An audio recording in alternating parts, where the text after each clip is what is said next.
We live in a world obsessed with arriving. $1 million business, perfect marriage, six-pack abs. And when we don't get there fast enough, we start thinking that something's wrong with the process, or worse, with us. But what if nothing's wrong? What if the real reason you feel stuck, you feel frustrated, or you feel like you're constantly behind isn't because you're broken, but because you've forgotten what mastery actually is? Because mastery isn't about arriving. It's not about winning. It's about staying in the game. And today, we're going to talk about why that's so hard for high performers like yourself, why we resist the slow climb, and why that resistance is costing us peace, progress, and purpose. I'm going to break down the psychology and the biology behind it and how to rewire your brain so you can actually enjoy the climb instead of chasing the next summit. So if you've ever caught yourself thinking, I should be further along by now, then this one is just for you. This is the High Performance Human Podcast, where high achievers come to master themselves, not just their success. I'm Creighton Bertrand, a certified high performance coach and entrepreneur obsessed with mastering the mind, body, and emotions to reach the next level in every area of life. My mission is to give you real, actionable tools to rewire your habits and mindset for the life that you know that you were meant for. If you're done settling for good enough and ready for real transformation, you, my friend, are in the right place. Now, let's get to work. All right, welcome back, or welcome to the High Performance Human Podcast. I'm so grateful that you're here. And I want to start with a simple example. So for me, I love playing soccer. Not professionally, not even really competitively anymore at my age. But I just love the game. I love to go to pickups. I love practice. I love everything about it. And why? Well, because it's fun. It lights me up. I get to move. I get to chase the ball. And I actually lose myself when I'm playing. And here's the thing. I never started playing soccer thinking that I'd be next Cristiano Ronaldo or Messi or even anyone that was that good. I just loved that I got to chase the ball. I loved watching a perfectly orchestrated play. I loved the feel of kicking the ball. I loved how learning new moves and watching other people dance around the ball. And I wanted to learn those skills. I didn't want to prove something. I just wanted to grow and to continue to get better. Now, I'm not going to lie. I get upset when I miss a pass or when I screw up a move that I was trying to do. But I don't quit because I'm not perfect. And the reason is because I expect it to be hard. I expect it to take time to learn something new. I love the game. And secretly, I think I love that I know I will never master it.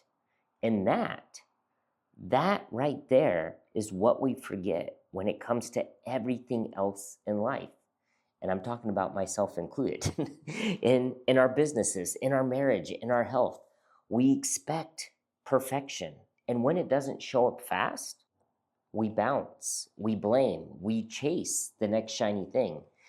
And it's normal. So if you feel like I'm calling you out, you can relax a little bit because it's more human than you understand, especially for high performers like yourself. Because you see, we've been trained to value results over reps. So think about it. In marriage, we expect connection to be automatic.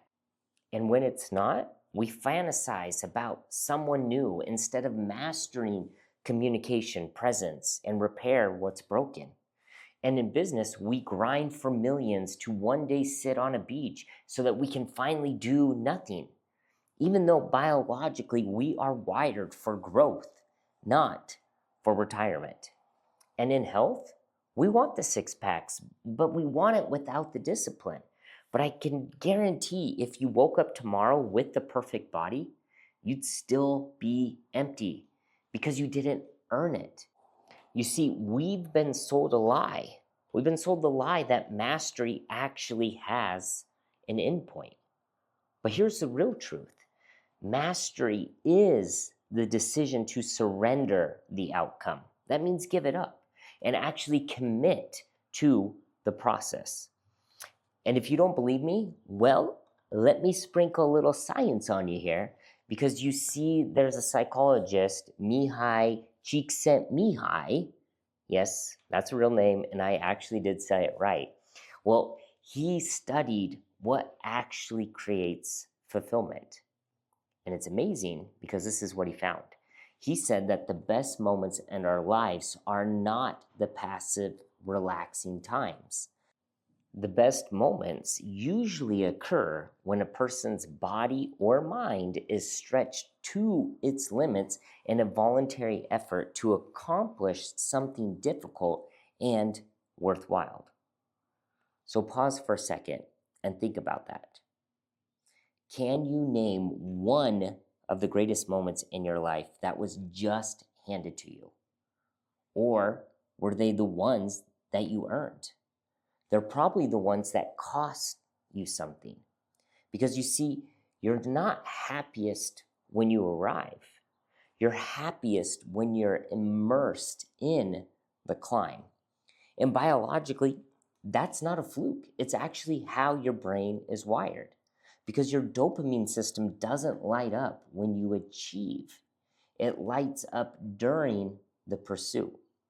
And that means your brain rewards progress, not perfection, and definitely not instant results. And I'm sorry that it's set up that way, but I didn't create it. I'm sorry. That's just how it is. And the problem is when you demand overnight success or you expect to be perfect on day one, you're actually killing that perfect dopamine loop.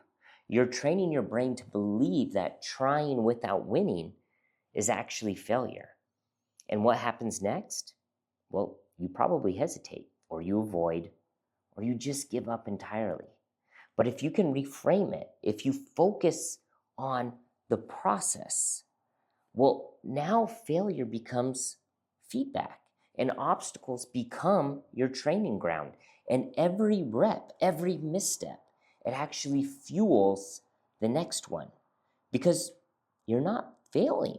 Now you're building. And when you expect the struggle, you stop interpreting it as a sign that you're broken or that you're doing it wrong. And you start to see it as the price of progress. And if we look on the opposite side of the spectrum, there's a price of avoiding this type of mindset. Because when you focus on the destination and want to get there yesterday, you actually are robbing yourself of the only thing that makes success mean something. And that's the suffering, that's the effort, that's the presence. And I'll give you an example. Think of your relationships. And the relationships that you have are meaningful because of what they've survived. Your business means something because of what it actually cost you. Your growth matters because you choose it again and again, even when it didn't feel good. And if I were to go over and hand it to you so you had it instantly, well, it'd probably feel just as meaningless as a stranger on the street coming up to you and saying, "Hey, I love you." Because mastery is what gives weight to the moments of our lives. So how do you actually practice mastery in your life right now? Well, you stop by dropping the lie that you should already be there. You stop asking, "Am I there yet?" And instead ask yourself, what am I trying to get better at right now? And let me give you a real example in case you're struggling. You see, I still play soccer. Not for trophies, not for some comeback story, even though that would be kind of cool, but because I actually love the game. And here's the craziest part. I'm not as fast as I used to be, and my ball control still pretty inconsistent. And there are games where I mess up passes or I completely mess up a move that I know I should have down by now. But I still show up because the goal isn't to become the best. My goal is actually to keep learning, to keep moving, to keep growing, to keep having fun, because that's the game that I signed up for. And the struggle to master a new move, well, that actually is the reward, not the highlight reel when I finally get to do it on someone.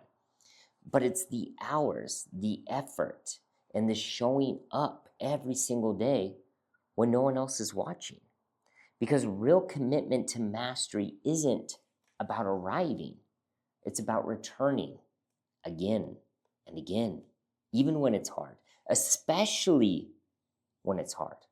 So let me break it down for you where it actually is applicable and it counts in your life.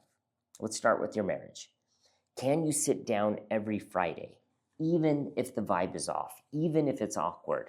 And can you recommit to learning how to love each other better? And here's just a little secret to help you out. It's usually through better communication.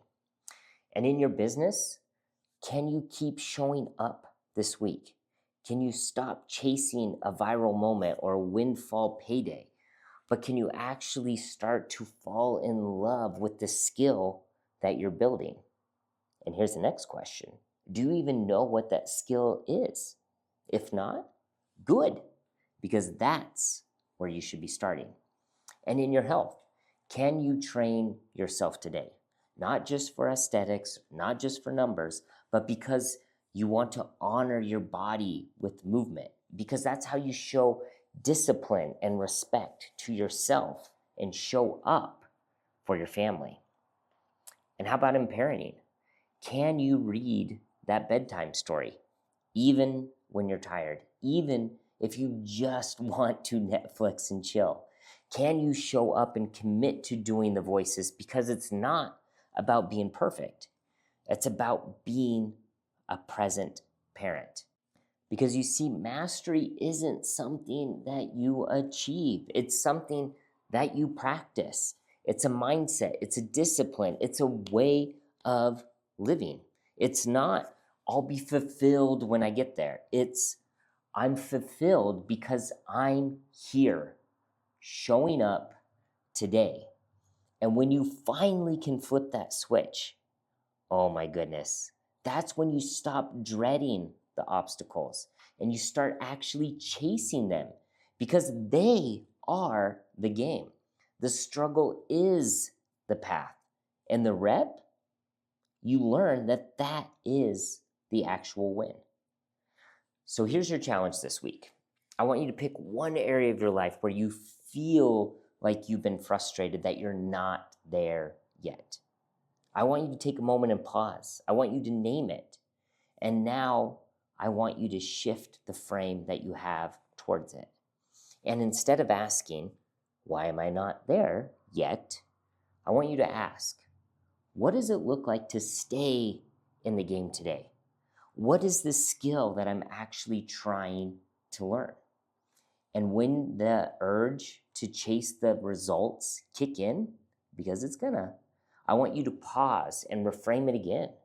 And I want you to ask yourself, what can I find joy in right now, even if I don't win today? And then do it. One rep, 1 inch forward, one moment of presence at a time. Because that is how mastery is built. Not in leaps, but in loyalty to the process. And if this episode hit home for you, please take a moment to share it with another high performer who's chasing so hard that they've forgotten what the game is even about.